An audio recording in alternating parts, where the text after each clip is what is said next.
Man, it actually feels funny recording our first podcast. And I don't know, sitting in this room and gosh, it just makes me think about even like the first time that I met you and Halloween from like way back then to Halloween now. And it's like, gosh, I mean, even to start off a podcast, there's just so many different things that we could go over and say, but No, it's strange to think who would have thought us a podcast. yeah. Oh, I know. Gosh. I remember when I even first just started recording and making things for like Amazon and stuff like that, and I was so nervous. And I don't know. We've definitely come a long way from like what we've been through and just practicing on video and stuff like that. Oh, it's the truth. Everything can change, and it does change. Yeah. And Oh, yeah. man. Yeah. So yeah, I'm trying to think of going back to Halloween, like when I very first met you, and I had no idea in the world that you were ever hit by a car. And I mean, gosh, you were super skinny, way skinnier than you are now. And yeah, you had no idea about my addiction. And No, nor did I think I would ever see you again to even learn that, let alone yeah, have thought that. I know. I remember every day that we would text and you would be like, oh, I'm only going to have you for another 30 days. Or I forget exactly what you would say to me all the time. I definitely knew one thing. Maybe a little cocky, but I always did say, Yeah. the only thing I knew is I'd leave you better than I found you. Yes. That is something that stuck with me for a long time. And gosh, I don't know. I think it's a trip going back into our old lives and back into, gosh, what got us started with all this stuff. And I think the very beginning was realizing, I think for me, because we met at a time where I was still partying, you were still having fun. We were like going out together, going out, at night and drinking, going out with friends and drinking. And I don't know, I believe that the true turning point, there was two of them. So one of them, I realized how bad my alcoholism had gotten. And you were there to really show me like how bad it's gotten and where it was at. And I think that I didn't really feel like I could get out of it. And to me, I feel like then finding out that you got hit by a car, seeing the pictures and the videos and everything that had happened to you, I was like, oh my God, like if this guy can literally get ran over by a car, complete vegetable, not even supposed to live, and I'm sitting here complaining because I can't stop picking up a bottle of alcohol and trying to kill myself, like really what are the differences there, Obviously, we're fast forwarding a lot of details there, but the year we met was my final year of surgeries. 3 years after an incident that we will be going into detail in another, hopefully our next podcast. Probably isn't time now, it's a crazy story, but when I met you, I already felt I was on borrowed time. Mm-hmm. Time that like I never believed was possible. So it was absolutely impossible to ever think of a future when it felt like I was already living way beyond what was going to be my quote unquote future. Mm-hmm. Which is also why I think it's so neat, because it kept me in the present with you. Mm-hmm. To always be present with you. And the fact I would always wake up the next day after so many days of that literally was impossible, not just by my mindset. Mm-hmm. The tragedy I actually went through should have taken my life. So no matter what, I always had belief, and still, like to this day, I have belief in everyone. Mm-hmm. And I really think that's what it is that sparked me. Now that I'm thinking back about it, because I mean, I was pretty deep in my alcoholism, and it was like, relationships just weren't sticking. I kept getting into the worst ones. And I feel like when I met you, it was like every time I try to run away, because that's what I was always trying to do, is escape my problems, go back in the bottle. And you were like just relentless, still with me, still by my side. Every mistake I made, everything that I did, it was like, what the heck? Why is this guy going anywhere? Like I was used to guys in my life like taking off or something bad happening or oh my god, this is happening. And you're the first man to enter my life to where I'm like, oh wow, like this must be what a stable, like having a stable man in your life feels like. Because I feel like I was so used to having that instability all the time. So to me, you shed a light on something that I didn't even know existed, my whole life.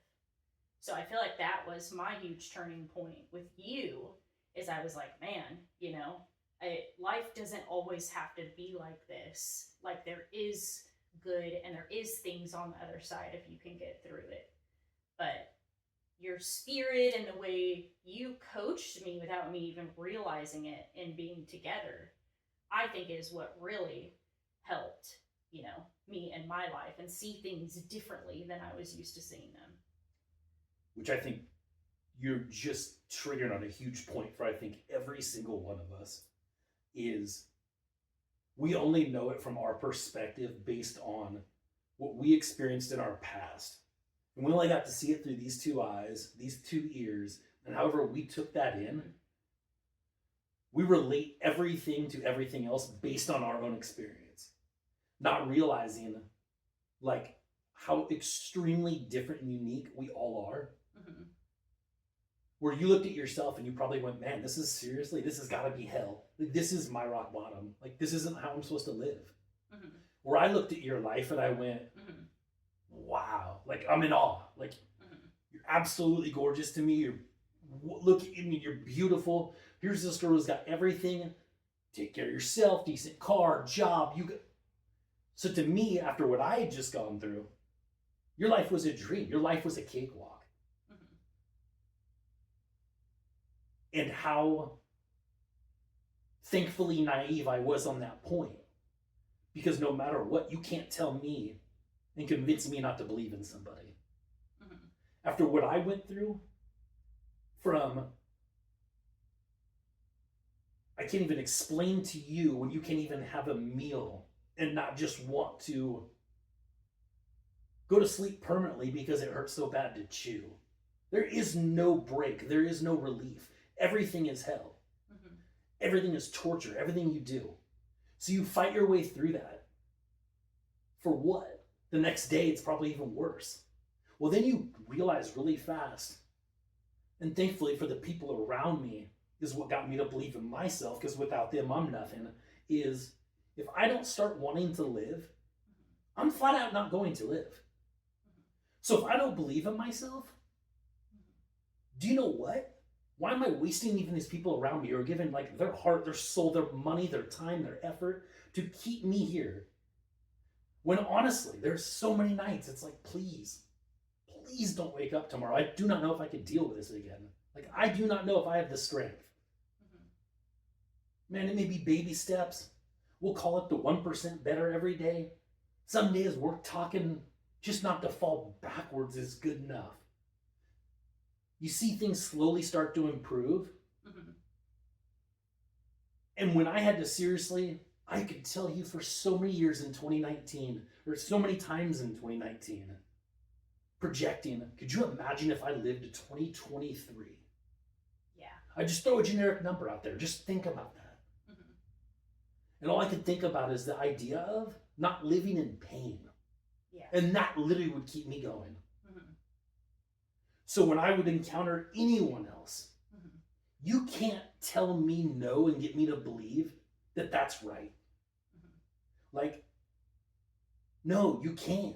We all can. We have no idea how absolutely capable we are. Mm-hmm. It's all right there. Mm-hmm. And as soon as we take control of that and we have that belief in ourselves, I honestly think almost everything else is limitless. Like, the possibilities just... And in you, all I could see is, wow. Mm-hmm. Yeah, it's a completely mental game, I feel like. And until it sucks sometimes, because I feel like sometimes you need something huge, a big impact on your life to be able to see it that way or to change your perspective.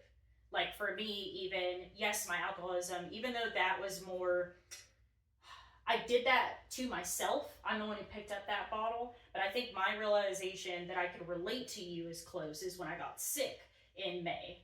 And to me, it was something kind of like your accident, but obviously not even nearly as intense.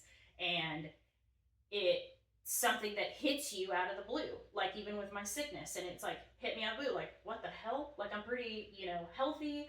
I take care of myself. We've been taking care of ourselves for years. And now all of a sudden, like, I'm sick. Like, I'm on the floor. I can't move. I'm shaky. Like, I'm going to the hospital, and hospitals are telling me they don't know what's wrong with me. Doctors are telling me they don't know what's wrong with me. I'm taking blood test after blood test. They're prescribing me all these different medications. And it was like I had a, come to God moment. It was like sitting in the bathtub, like, and it's crazy, the pain. And you don't realize it until you go through it. Is like, I can't even imagine the pain you went through in your accident. And then I sit there after getting sick in May, and it was like, one of the days I came back from the hospital, like, I was like, please put a pistol in my mouth and shoot me. Like, I absolutely couldn't stand feeling like that. And every day I woke up, it was like, am I going to wake up again? I might, or I might not. This pain might get me, or it might not. And it was like this juggle of the back and forth. And I think it only happens to us when we have something that major and big happen in our lives, for us to have those moments where you realize, like, we're taking our lives for granted, and the things that we've been through, like, those are the things that show us our purpose and what we're supposed to do. Like, I feel like I had been scared my entire life. After alcohol, I could barely look myself in the mirror, and after feeling like I was going to die for a week straight and not knowing if I was going to wake up, it changed my entire perspective. I'm no longer thinking like, what do people think about me? How do I appear on social media? How do I appear to other people? And it's like that kind of just faded away. Because it's like, what if I literally died right now in my bathtub? What if I literally died right now in my bathroom? And if I could sit here and think of all the things that I had done for multiple people, it's not enough for me. I didn't do enough. Like, what is the purpose of my life? What is all this struggling for? It's like with you and your accident, What did you go through that for? What did I go through my sickness and alcoholism for? And I feel like we've really found our purpose by going through things like this and realizing, oh my God, we can get through this, and it's made us stronger, and we're better people, and it's built our character. And now it's almost like our purpose to give back to the world and give back to other people that have been through things like that. No, I completely agree. It's exactly what our society, it's put all the focus on the cover of the book. Mm-hmm. Visually, what do we see? Mm-hmm. I want to look better. I want to really get stuck in a situation Mm-hmm. where you don't even know if you're going to take your next breath. And guess what? You're going to find out really matters. It's those simple things that we all take for granted every day. Guess what? Do I ever think when I was laying there in ICU and going, man, I sure wish I weighed 10 pounds less today. Oh man, my hair could look better. Mm-hmm. No. You find out exactly what matters. And I think we overcomplicate our lives so bad, mm-hmm. we lose sight of what actually matters. 100%. When you have the chance to sit there and realize you may never ever experience anything ever again, what would you do to do one thing one more time? What is that one thing? Yeah. Trust me, it's not what we're all grinding our gears, wasting our time on. No. That is so irrelevant. And all it does is actually drive you further in a place you don't want to be. Mm-hmm. And the reason why we end up unhappy, we do it to ourselves. Mm-hmm. So once you do go through an experience like that, guess what you see? Only what matters. Well, it removes all fear. Yeah, I mean, wouldn't you say? Because what's there to be afraid of? Like, I've already died. Yeah. It's like, oh, cool, I've already been hit by a car. Seriously. I mean, not to say it couldn't always be worse, because there are people with stories out there that are insane. But still, it's like you go through that, and it's like, man, like, wow, why was I afraid to do that? It's like when I first started posting videos, and it was like, you know how scared I was to even just be on camera? What are people going to think of me? I could come off as this, maybe off of that. And you're like, oh my God, like, if I didn't wake up tomorrow, I lose the chance to do everything that I ever set out to do. and all the dreams. Like, all of us have so many different dreams and things we want to do and accomplish. And it's like, what really like holds you back from that? Most of the time you're just afraid or scared of judgment, or you're not going to be good enough, or this could happen or that could happen. But to me, it's like, after getting sick, it's like I refuse to be put down and buried without knowing that what I went through had some kind of purpose. Like, it can't just be this, you know? There has to be more. No, and you're nailing it, because that fear alone, it doesn't matter. We're talking something as simple as going to the grocery store, going to the gym. We're so afraid of somebody else looking at us, judging us. What if I look fat to them? What if I'm ugly to them? What if I do something wrong and I'm goofy looking to them? But what we're all failing to realize is the other person is so stuck in their own head, worried about what everyone else is thinking of them. They don't give a crap about what you're doing like you think. You have that fear built up in your own head that you created, and now what? Now I'm closed off and now I can't reach somebody. No, that's done. Like, we're sitting here in front of a camera. If somebody had ever told me I'd be doing this, I'd be like, not a chance. Oh, heck no. Exactly, but guess what? Somebody on the other side of that camera is going to hear this. And if that one person, it absolutely reaches them and affects their life in any positive way, even the most smallest step, it's all worth it. What was I afraid of? What are we afraid of? And see, that's what it's all about. I feel like even in my youth and growing up with not much money, the first thing I wanted to chase was money. I want this, I want that. And then you get older, and then you get the good job, you get the paychecks to buy things, you get more things, and then you just realize, like, you can still be so depressed and have everything.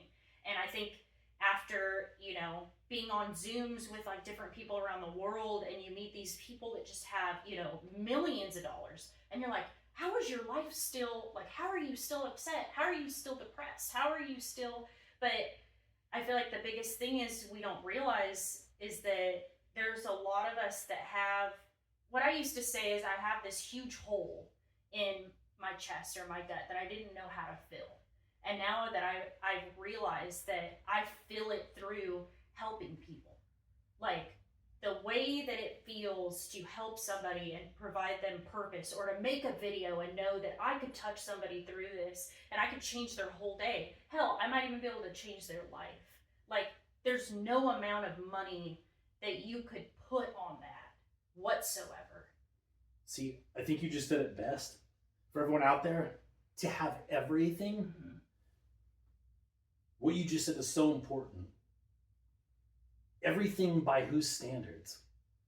These standards that were literally created in our society to have us chasing something that will never satisfy or fulfill the void, the thing you're calling the whole. Why? Because what did you just name? Material items. Lose it all. Lose your health. Then you tell me that you had everything. Yep. You're not going to take care. This could be your mental health, your physical health. Lose either one of those, and you tell me you had everything at any given point in your life. Yeah, you think when I'm shaking, laying on the tile floor, that I'm thinking about the stuff I got on Amazon, or some of my dresses, or my house, or any of that? Hell no. I remember just waking up, like, praying, God, please help me to wake up and not be shaking. Help me to wake up and not be soaked in my own sweat. Help me to be able to take another breath, to eat something, to smell something. And it's like, it's not until those things are taken away from you that you don't realize, just living every day, abundantly and appreciating all these small things, that it's like, that's what really can get you through life and really give you peace and really give you fulfillment, And I feel like some of the strongest of us are ones who have been through some of the worst life scenarios, because it gives you character. It strips you away from all your comforts. And you have to decide, are you going to keep pressing on and keep going? Or do you stop and let the world take you? Because, this world is not an easy world, as we all know. And you're truly nailing what defines us. We all start off as this perfect object. Take anything, this perfect glass. Okay, well, guess what? After a while, the wear and tear, we end up getting bends, breaks. Like, our glass will break. Every one of us has been broken by something. Mhm. But what makes that glass unique isn't because it was broken. It's not now garbage and you replace it. How you put that glass back together will literally define and seriously set that glass apart from any other glass in the world. Mhm. Every one of us as human beings are the exact same way. Mhm. When you started off as a baby, if you literally lived in a perfect bubble and you never faced adversity, you never like went through anything, why would anyone care to know anything about you? What would you know at this point in your life? Nothing. Yeah, that's what makes people so genuinely just beautiful and so interesting. I think that's why we get a kick out of watching people when we go all different types of places, because you see every single person that's went through different things. And that's why I feel like I'm always trying to encourage people on social media when I'm talking to people. It's like, why do you want to be that person? Like, have you looked in the mirror and saw you've been through your own struggles and your own things, and there's so many different things about you, like as a person, and that are very genuine and different from everybody else. And that part is so beautiful about each and every one of us, I believe. Exactly. We have the chance, once we break, to rebuild ourselves and create ourselves any way that we want to be. So instead of envying somebody else, become what you wish you were. It's within you. Like, you have the opportunity to now be who you want to be. So you can look at something and go, oh man, that literally, like, I should be dead now. Or you can look at that and put it back together and go, you know what? Was I who I even wanted to be even before my accident? Well, you realize all that was already lost. It's all irrelevant. Who do I want to be today? Who do I want to be tomorrow? Which is the only thing we have any say-so in or any control in. And so we have a chance not only to rebuild ourselves in a way like, oh, I want to get back to how I was. Man, forget that. Blow the ceiling, blow the top off. Become something higher than you ever thought was achievable, because it's within you already. It's there. You just have to do it. And you can't see it either. Like, I didn't project us moving to North Carolina. I didn't project us having 7 cats. I didn't project us, like, being together for 4 years. Like, I could barely keep a relationship together before. It's, like, crazy. But you can't think about it that way. It's seriously, like, baby steps in every day.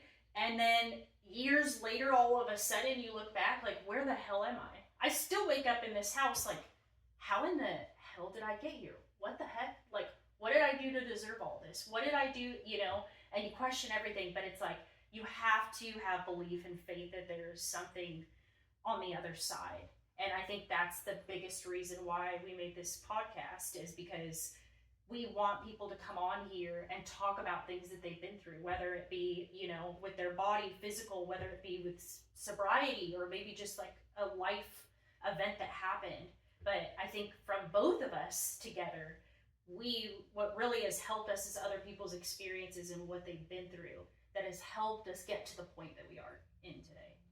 Exactly. And now we have the opportunity to shine the light on people out there and to show them, guess what? It can and it will get better as soon as you decide to take charge. And even these tiny little steps, just like negative little steps, they all lead and add up to something. Do not let 6 months just show up, and do not have a say-so in who you are in 6 months. Take those little steps starting today, good or bad, because guess what? They're going to affect you. So if I were you, I'd try to make sure they're good steps. Even 1 step a day, guess what? In 6 months, that's a whole lot of change. You can do it. We all can do it. We've done it. Yeah. Seriously. I mean, gosh. I'd like to thank everybody for tuning in and watching us and giving us a chance. If there's anybody out there that you know that really needs help, which I think we all do, please have them reach out in the weeks to come. I am so excited to share our stories in detail of what we've overcome. Yes, thank you guys so much for joining us. And please tune in. We have a lot of special guests coming up that I'm really excited for you guys to hear their stories, what they've been through, and how they got back into their flow and rebuilt their life. So thank you again. You can follow us at the Flobella Way on all platforms, and we can't wait to see you again soon. Bye-bye.